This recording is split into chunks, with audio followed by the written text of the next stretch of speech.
Hey, what's up? My name's JM Chaley and welcome to my channel. This week I want to talk about my release day strategy for The Unlife of Lisa Cooper, which came out October 6th. And I am recording this in late October, just a few weeks after my release day, or a couple weeks after my release day. And I'm here to tell you how it went and what I planned, what my strategy was for the release.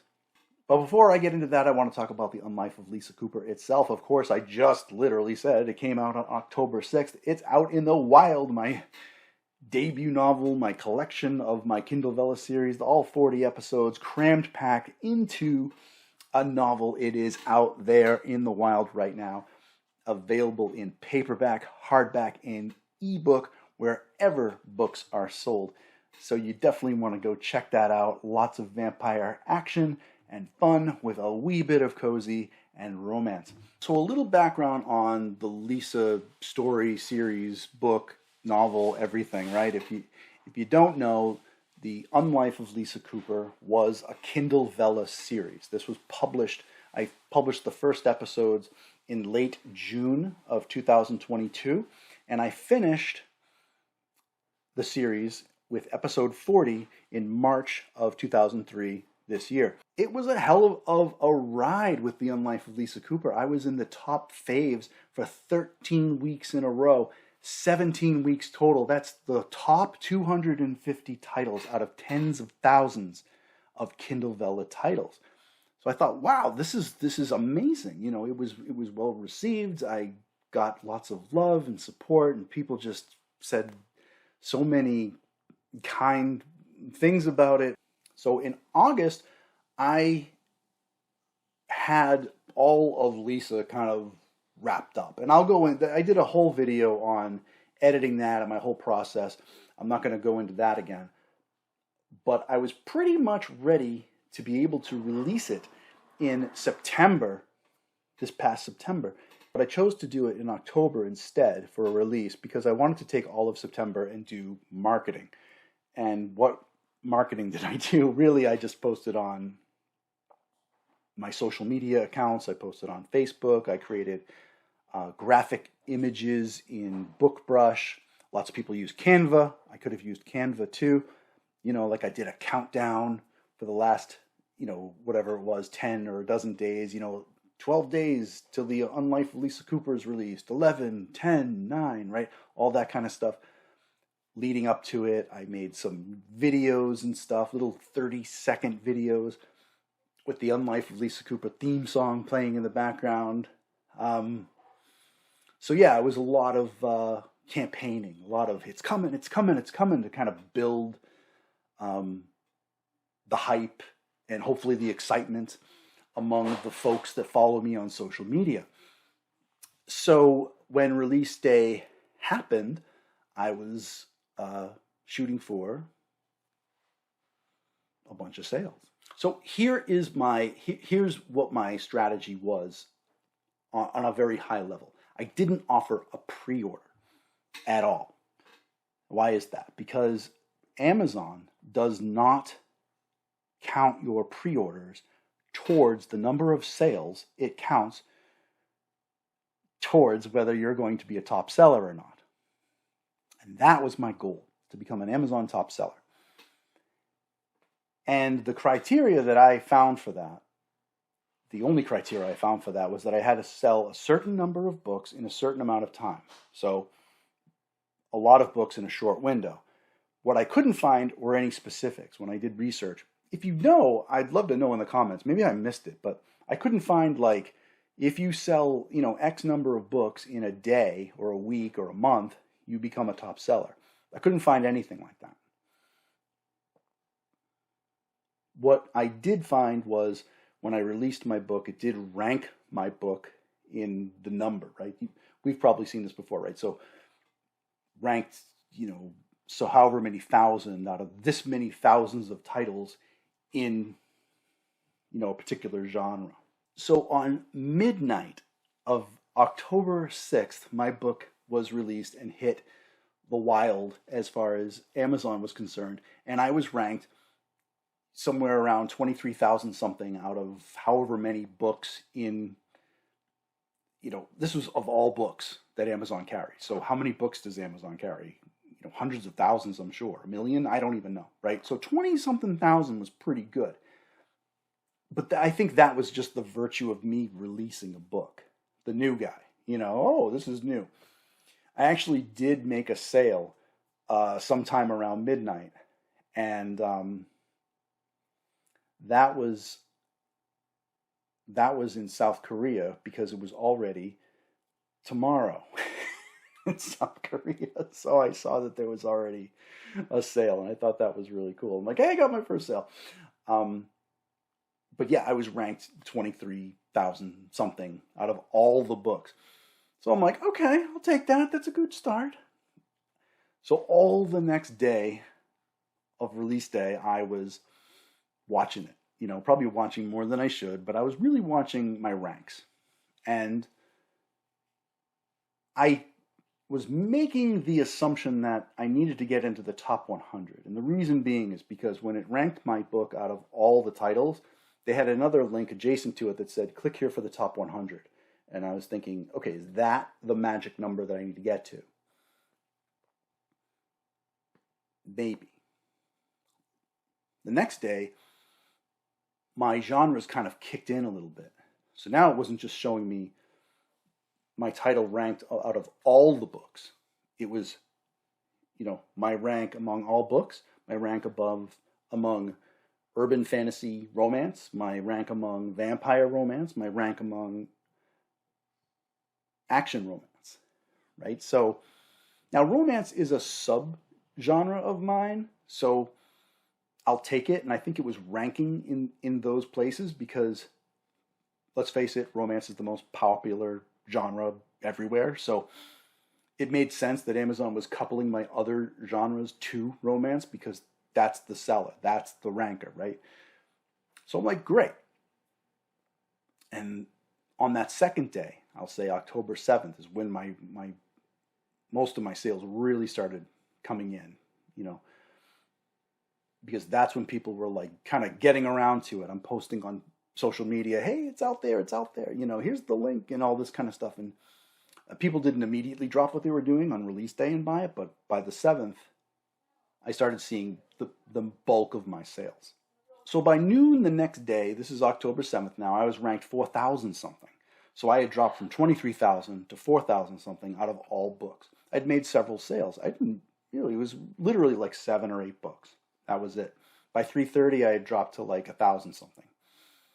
But then it started showing me action romance. Action romance was the category where my sales was really ranked very high. And I saw that go from 1,000 down to 600, down to 300, and into the 200s. And I started getting really excited. And long story short, I did not hit the Amazon top sellers.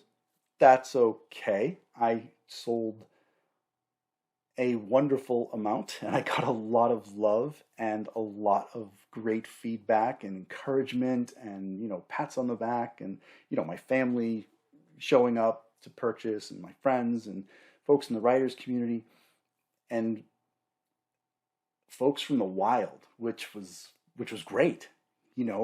Folks that I don't know in my life. Maybe some of you, my viewers out in YouTube land. Oh my God, like people are reaching out to me and saying, "Hey, I got your book," and I'm like, "That's wonderful." People I don't know in my real life. When someone you don't know in your real life says, "I bought your book," that is just such the feeling because like, oh my God, I'm like out in the world and they found me and they wanted what I made. It's such an incredible feeling. So, no, I didn't hit the Amazon top seller. I may still. It's still out there. Something might pop, right? And I could have some surge or something like that. So, it's okay. The feeling, the rush of a release day is such an amazing whirlwind. And you just have, it's just wonderful. You've got your friends and family that are proud of you. And then you have people in the writing community that know what you're feeling and they're so supportive, and it's just so uplifting. It's like you're walking on a cloud anyway, and then you have all these wonderful people that are just kind of lifting you up even higher. And it's just a wonderful, wonderful feeling. And I know that's not what this video is about, but I'd be remiss if I didn't gush a little bit over how amazing everyone has been. The communities that I belong to, my followers, folks that watch my videos, thank you. I'm sorry, I'm going on a tangent here. This is not in the script, but I find myself talking about it, and I'm just kind of getting real a little bit. I'm sorry, but yeah, it was a great release. So yeah, 200 in the 200s. I feel like I must have gotten really close. Now, this was in the category of action romance. Now, there is I've heard, when you talk about Amazon top sellers, there's a lot of people that kind of, I don't want to say dismiss that, or, kind of, shrug it off. But I understand why they do. So the thing to know about the best sellers, the top sellers when it comes to book genres, is that you could hit those numbers if you categorize your book a certain way. Let me give you an example. You could write a book that has, an outer space adventure with cowboys growing watermelons on Mars, right? And if you put in, because you can create your own categories, right? You can write them in. You're not like picking them from a concrete list in KDP when you publish. You're creating these words yourself. You've got 7 words to choose from, categories there, and people typically will put in their genres. And I was very honest about what I put in. I didn't put anything crazy or anything like that. I told exactly what it was, because ultimately you don't want to mislead your readers. You don't want them to, put your book out there and say, "Oh, this is, a historical romance," and you're like, "This is modern day Boston. What the hell are you talking about?" And your romance is a subplot. And you piss off your readers. But in the case of the space cowboys on Mars growing watermelons, you could create this book and categorize it and say, yeah, this is a watermelon adventure. How am I ranked among watermelon space adventures? And you could be like, oh, Amazon would be like, how many watermelon space adventures do we have? We don't have a lot of those. This guy's killing it in the watermelon space adventure cowboy category. This guy's like #1 in the sellers. This guy's a top seller. Best cowboy space watermelon adventure that we've seen, on Mars, at least. So I know why the Amazon top sellers is kind of considered like, but I did honestly categorize my book, and I was going to take the ranking that it got, and again, not to get back into the gushing part, but it was a great release. It was a great release, and it was quite a high to see me hit that 200 something mark, So that about wraps it up. I think I'm actually going to do this again, honestly. What's the payoff for having a pre-order? I mean, I know people say, oh, we're having a pre-order sale, and this is the promo, and if you pre-order now, you can get the ebook for 99 cents, and you can do blah, blah, blah, blah, blah. I could offer that sale during book launch and not have a pre-order. So, let me know in the comments if I'm missing some big strategic pre-order venue. I mean, I'd rather take the stab at seeing if I could get listed among top sellers again, because once that happens, it slaps the little label on your book. Amazon says, hey, this guy's a top seller, and puts your book in front of other shoppers, and that's really what I was after. The idea that I would hit some magic algorithm thing, and Amazon would go, oh, look at this guy, top seller. Let's put you in front of other people, that might be looking for something in the same genre that you've written in. Hitting Space Watermelon Cowboy top seller is great, but who are they going to put your book in front of? Action romance, vampire adventures. There's people out there that are looking for that kind of thing, and my book could be boom right in front of them. That was the goal, right? That was the goal. So I'll take a swing at this again. Why not, right? Nothing to lose. So yeah, that was my strategy. So that about wraps it up. That was my release strategy, taking the Kindlevella series, wrapping it up into an anthology, not offering a pre-order, and trying to take a swing at that top seller algorithm ranking, and I did pretty damn well, I gotta say, and it was an amazing, amazing feeling, and I would be blessed and humbled if I could do it again. But for now, I am blessed and humbled that I even did it at all. And I have to thank everyone for your love and support of Lisa's story. It's so very close to my heart, and I can't say this enough. I had a wonderful, wonderful release day, and thank you all very much. And if you haven't checked out The Unlife of Lisa Cooper, yes, it's a vampire action adventure. There's a wee bit of romance and a wee bit of cozy. There's a dog in the story. I mean, how do you not have cozy if you got a sweet little dog? You love a nice little dog. And there's a little bit of romance too. All right, if you enjoyed this video, if you found it helpful, please give it a like. And as always, please subscribe. I post most Thursdays. You can follow me on social media. I'm on Facebook, Twitter, Instagram, Threads, TikTok. And you can always check out jmchaley.com. Click on Contact Me. Send me a message. Let's keep in touch. All right. Thanks for watching. I'll see you next time.